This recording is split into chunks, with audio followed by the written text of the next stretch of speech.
اعوذ باللہ من الشیطان الرجیم بسم اللہ الرحمن الرحیم الحمد للہ رب العالمین والصلاة والسلام علی محمد وآلہ الطاہرین اللہم صلی علی محمد وآل محمد۔ ہماری گفتگو جو ہے وہ کتاب شریف غیبت نعمانی میں 15واں باب ہے اور اس باب کی 7ویں روایت۔ جناب مفضل ابن عمر کہتے ہیں کہ میں نے امام صادق علیہ السلام کی خدمت میں تھا طواف کے دوران، کنت عند ابی عبداللہ بالطواف۔ جناب مفضل کہتے ہیں کہ میں طواف میں امام صادق علیہ السلام کی خدمت میں تھا۔ فنظر الی، امام نے میرے چہرے کو دیکھا،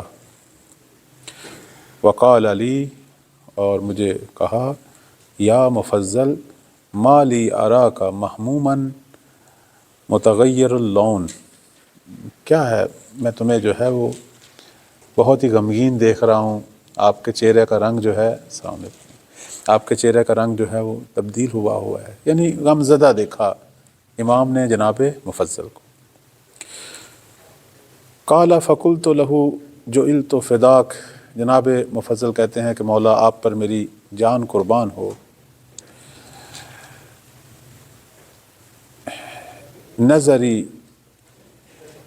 الی بنی العباس وما فی ایدیہم من ھذا الملک والسلطان والجبروت، کہتا ہے کہ میں جب دیکھتا ہوں بنی عباس کی حالت کو کہ بنی عباس جو ہیں ان کے پاس اس وقت کیا ہے، حکومت، سلطنت اور شاہ و جلال، چونکہ بنی عباس جو ہیں وہ آل محمد کا نام لے کر انہوں نے بنی امیہ کے خلاف تحریک شروع کی، انقلاب شروع کیا کہ ہم آل محمد کی جو ہے وہ رضا کے لیے اٹھے ہیں۔ اور اس زمانے میں انہوں نے ایک حسنی سید تھے جناب محمد بن عبداللہ محض، کہ جن کو لقب ملا ہوا تھا نفس زکیہ کا، وہ امام حسن علیہ السلام کے جو ہیں وہ ان کے پوتوں میں سے تھے۔ اس شخص نے اپنے آپ کو بے عنوان قائم اہل بیت جو ہے وہ متعارف کروایا ہوا تھا، وعلیکم السلام، اور لوگوں نے بے عنوان امام مہدی اس کی بیعت کی ہوئی تھی، یعنی بنی فاطمہ کے اندر پہلا جھوٹا مہدی۔ عجیب بات ہے، محمد بن عبداللہ محض، امام صادق علیہ السلام کو بھی انہوں نے مجبور کیا کہ آپ جو ہیں وہ بیعت کریں اس کی۔ امام نے کہا نہیں، میں اسے مہدی نہیں مانتا، ابھی تو وقت ہی نہیں ہے مہدی کے ظہور کا۔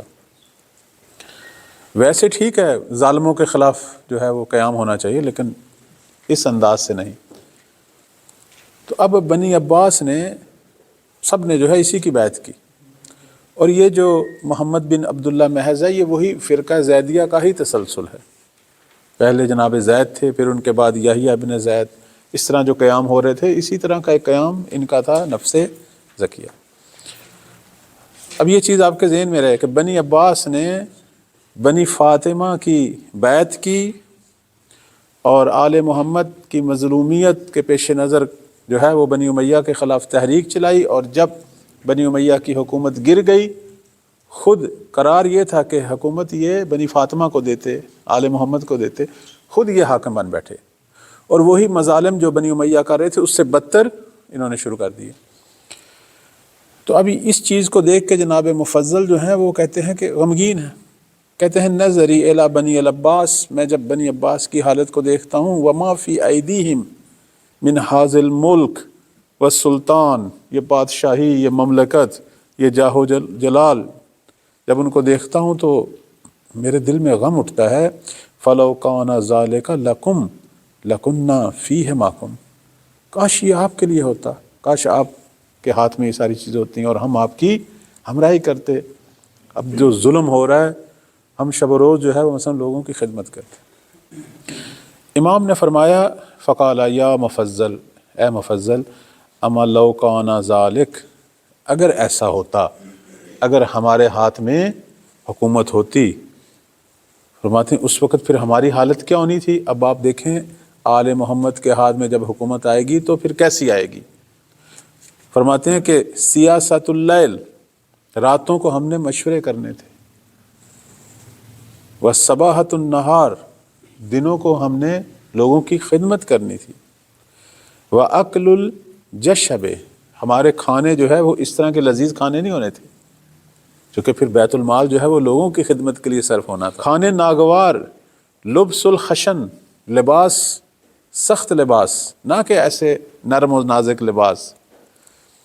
پھر مثال دیتے ہیں، کہتے ہیں کہ فرماتے ہیں شبہ امیر المومنین علیہ السلام، جس طرح امیر مومنین، جس طرح مولا علی علیہ السلام کی حکومت تھی، پھر ہم سب اہل بیت کی حکومت ایسی ہونی تھی۔ امیر المومنین جو ہیں وہ بے پناہ زہد تھا، کھانے میں بھی اور لباس میں بھی۔ حتیٰ لوگوں نے پوچھا کہ مولا آپ کیوں اپنے آپ کو اس طرح محروم رکھتے ہیں، آخر دنیا کی کوئی لذت نہیں ہے آپ کی زندگی میں۔ فرمایا میری مملکت کے اندر دور دور تک ہو سکتا ہے ایسے فقراء ہوں کہ جن کی حد اقل زندگی یہ ہو جو میری ہے، تو میں اگر انہیں کچھ دے نہیں سکتا، حد اقل انہیں یہ اطمینان تو ہو کہ ہمارا حاکم بھی ہم جیسا ہے، تاکہ وہ پرسکون رہیں۔ حاکم کو جو ہے حد اقل اس طرح ہونی چاہیے، یعنی اگر وہ نہ دے سکے تو حد اقل طبقے کی طرح زندگی گزارنی چاہیے۔ فرماتے ہیں کہ پھر ہماری یہ سی حالت، وَإِلَّا، اور اگر ہم ایسے نہ ہوتے، اگر یہ زاہدانہ ہمارا کردار نہ ہوتا، فنار، تو پھر جہنم تھی، پھر جہنم تھی، یعنی اگر ایک حاکم جو ہے وہ زاہد نہ ہو پھر جہنم ہے۔ اس کے بعد فرماتے ہیں کہ فَزُّوِّيَ ذَلِكَ عَنَّا، ان لوگوں نے ہمیں محروم کر دیا، انہوں نے ہمیں حکومت پہ آنے نہیں دیا۔ فَصِرْنَا نَأْكُلُ، اب ہم آرام سے کھا پی رہے ہیں، نشرب، مثلا اچھی چیزیں، اچھے کھانے اب ہم کھا سکتے ہیں۔ جیسے کسی نے کہا امیر کائنات کو کہ آپ کی یہ زندگی، آپ کے فرزند امام حسن مجتبیٰ کا دسترخوان، السلام علیکم، وہاں طرح طرح کے کھانے، لوگ مہمان ہوتے تھے، اور فرمایا کہ میں حاکم ہوں، وہ حاکم نہیں ہے۔ درست ہے، اب عام جو شخص ہو جو حاکم کے تحت رعایا ہو، اسے تو اختیار ہے اپنے حلال چیزوں سے لذت لینے کا، استفادہ کرنے کا، اس چیز کو مد نظر رکھنا چاہیے، لیکن میں حاکم ہوں۔ فرماتے ہیں کہ اب ہم کھا رہے ہیں، پی رہے ہیں، اب ہم پر وہ ذمہ داری، چونکہ انہوں نے خود ہی ذمہ داری لے لی، اب وہ خود ہی حساب دیں گے۔ اس کے بعد فرماتے ہیں کہ حال رأیت ظلامۃ جعلہ اللہ نعمۃ مثل ھذا، آیا تم نے کوئی ایسا ستم دیکھا ہے جس کو اللہ نے اس طرح نعمت میں بدلا کہ یہ حالت اگر ہم حاکم ہوتے تو پھر ہم ہرگز یہ نہیں کر سکتے، پھر یہ ایسا کرنا ستم تھا، پھر ایسا کرنا گناہ تھا۔ لیکن اب چونکہ ہم حاکم نہیں ہیں تو ہماری یہ ذمہ داری نہیں، اب ہم اپنے حلال سے اچھے اچھا کھانا کھا سکتے ہیں۔ لیکن یہ ایک نارمل متعادل زندگی یہی ہے۔ جیسے کہتے ہیں ایک شخص جو ہے امیر کائنات کی زندگی میں ظاہراً کوفی تھا، اس نے آ کے شکایت کی کہ میرا بھائی جو ہے وہ بالکل زاہدوں جیسی زندگی گزار رہا ہے، حالانکہ گھر میں سب کچھ ہے۔ اس نے ایک قسم کا اپنے آپ کو جو ہے وہ سمجھو کہ اجتماعی زندگی سے کٹ گیا ہے، وہی جو ٹاٹ والی لباس پہننا اور کم ترین کھانا، اور وہ عجیب حالت ہو گئی۔ بلایا، اس نے کہا میں آپ کی شبیہ ہوں، انہوں نے کہا میں حاکم ہوں، تم جو ہے اللہ نے جو تمہیں حلال چیزیں دی ہیں اس سے لذت لو۔ چونکہ وہ تو اپنے خانوادے کی ذمہ داریوں سے بھی دور ہو رہا تھا، اپنی اس چونکہ صحت گر رہی تھی اور دن بدن حالت تبدیل ہو رہی تھی، تو اب ہر کوئی مولا علی جیسا زہد تو اختیار، مثلا ان جیسا زہد بھی اختیار رکھے اور اپنی تمام تر مسئولیت ذمہ داریوں کو بھی انجام دے۔ بعض والی روایت میں دیکھیں کہ عمر ابن شمر جو ہیں وہ کہتے ہیں کہ کنت عند ابی عبداللہ فی بیتہ، کہ میں امام صادق علیہ السلام کی خدمت میں تھا ان کے گھر میں، والبیت غاص باہلہ، اور گھر جو ہے وہ بھرا ہوا تھا لوگوں سے، فاقبل الناس یسألونہ، لوگ مولا کی طرف بڑھ رہے تھے، اپنے سوالات پیش کر رہے تھے، فلا یسأل عن شیء الا اجاب فی، اور کوئی ایسا سوال نہیں تھا کہ امام صادق علیہ السلام اس کا جواب نہ دے رہے ہوں۔ کہتا فبکیت من ناحیتہ البیت، میں گھر کے گوشے میں بیٹھا تھا اور مجھے رونا آ گیا۔ فقال ما یبکیک یا عمر، اے عمر تو کیوں رو رہا ہے؟ مولا نے میری طرف دیکھا، کہا کیوں رو رہا ہے؟ قلت جعلت فداک، اس نے کہا مولا میری جان آپ پر فدا ہو۔ وکیف لا ابکی، میں کیوں نہ روں؟ وَهَلْ فِي هَذِهِ الْأُمَّةِ مِثْلُكَ، آیا اس امت میں کوئی آپ جیسا ہے کہ آپ جیسے ہوتے ہوئے اور لوگ حاکم بنے بیٹھے ہیں، ملت کے امت کے امور سنبھالے بیٹھے ہیں۔ وَالْبَابُ مُغْلَقٌ عَلَيْكَ، دروازہ آپ پر بند کر دیا انہوں نے، یعنی خود حکومتوں پر جو قابض ہو گئے اور مولا کے لیے ہر قسم کے دروازے بند کر دیے۔ وَالسِّتْرُ مُرْخًا عَلَيْكَ، یعنی آپ کے آگے پردہ ڈال دیا۔ مطلب کیا ہے کہ لوگوں کو آپ کے وجود کے فیض سے محروم کر دیا۔ ذرا امام بعنوان معلم، بعنوان ہادی تو فیض دے رہے تھے، لیکن اگر وہ حاکم ہوتے تو ظاہر ہے وسیع پیمانے پر فیض ہونا تھا۔ پھر ظاہر ہے جس طرح قدرت بڑھتی مولا کی، تو ایک الہی حاکم کا فیض بھی اسی طریقے سے بڑھنا تھا۔ تو معصوم نے فرمایا فقال لا تبکی یا عمر، اے عمر نہ رو۔ ناکل اکثر طیب، فرماتے ہیں کہ ہم اب اچھی چیزیں کھا رہے ہیں، ونلبس اللین، اور نرم لباس جو ہیں وہ پہن رہے ہیں، یعنی اب ہم آسانی میں ہیں۔ ولو کان الذی تقول، اور وہ جو چیز تم کہہ رہے ہو اگر وہ ہوتی تو لم یکن الا اکل الجشب، اس صورت میں نے اور میرے جتنے بھی ذمہ دار افراد سب نے پھر جو ہے وہ سخت قسم کے کھانے تھے۔ ولبس الخشن، اور پھر لباس بھی اسی طرح کا سخت لباس، آرام دہ لباس نہیں۔ مثل امیر المؤمنین علی ابن ابی طالب علیہ السلام، پھر ہم نے اس طرح کی زندگی گزارنی تھی۔ وَإِلَّا، اگر ہم اس طرح کی زندگی نہ گزارتے، فَمُعَالَجَةُ الْأَغْلَالِ فِي النَّارِ، تو پھر اس صورت میں جہنم کے اندر جو زنجیریں ہیں آگ کی، پھر ان میں پھنسے ہونا تھا۔ آپ کو معلوم ہے وہ بڑا مشہور واقعہ ہے جناب عقیل کا، امیر کائنات کے ساتھ نہج البلاغہ میں بھی ذکر ہے کہ جناب عقیل جو ہیں وہ ایک سا گندم، تھوڑی سی گندم زیادہ مانگ رہے تھے، اور خود مولا کہتے ہیں کہ وہ جب میرے پاس آئے اور میں نے ان کے گھر والوں پر، ان کے بچوں پر جو ہے وہ فقر کے، سختیوں کے، مشکلات کے آثار دیکھے، رنگ بدلے ہوئے تھے، لیکن مولا بیت المال کو برابر تقسیم کر رہے تھے، حق نہیں رکھتے تھے کہ کسی کو، حتیٰ امام نے کوشش کی ہے کہ اپنا آدھا جو حصہ ہے وہ اسے دے دیں، لیکن وہ مانگ رہے تھے کہ نہیں آپ میرا جو ہے وہ ماہوار جو ہے، ماہانہ جو ہے میرا بڑھائیں، آخر آپ میرے بھائی ہیں، حکومت آپ کے ہاتھ میں ہے۔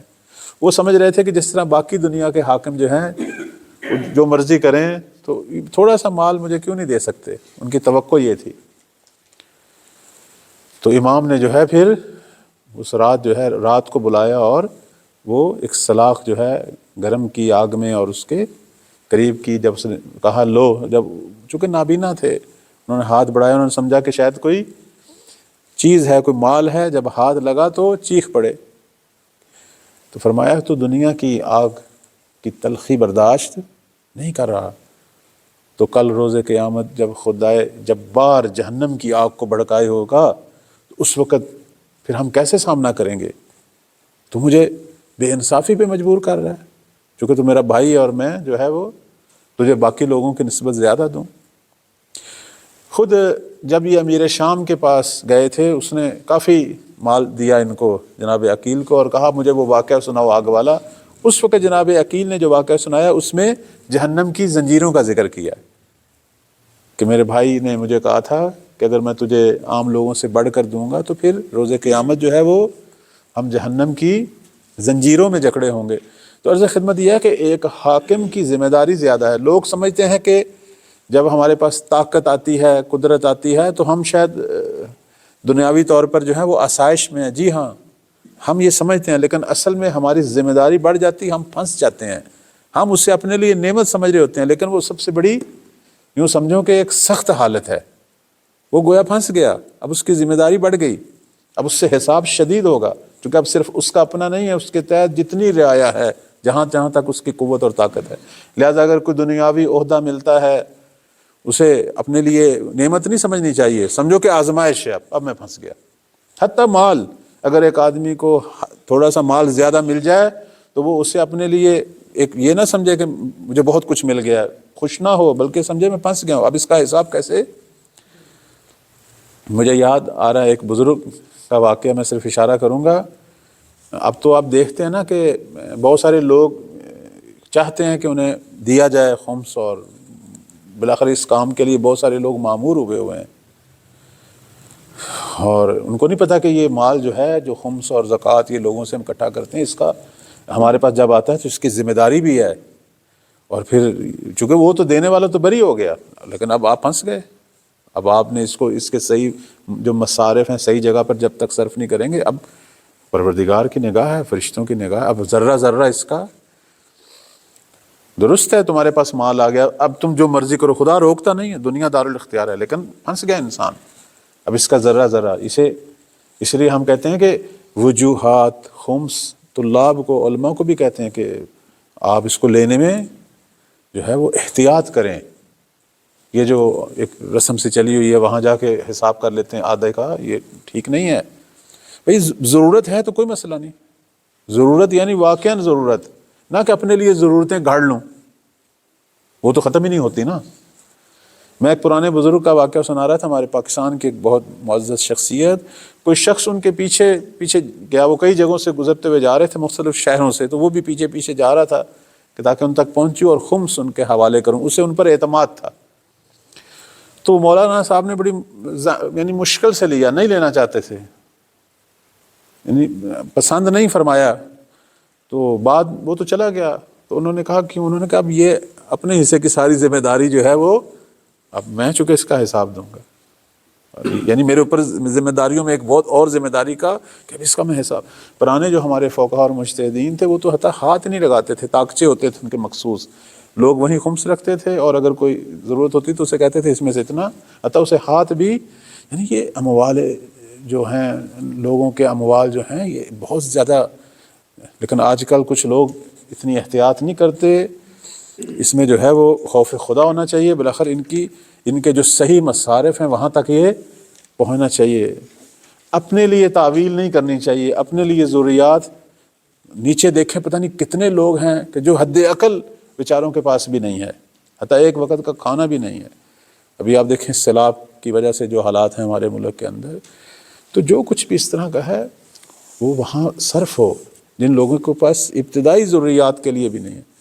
نہ کہ سارا ہم ایک طرف جو ہے وہ بالآخر ایک روٹین کے مطابق جو ہے جس طرح دے رہے ہیں وہاں دیتے رہے. نا، اس میں بالآخر شرعی احکام ہیں، بالآخر اس کے اندر اپنے ارد گرد جو حالات ہیں وہاں بھی دیکھنا چاہیے، اور وہاں علماء سے جو اس موضوع میں آپ کو بہتر مشورہ دے سکتے ہیں ان سے مشورہ کرنا چاہیے.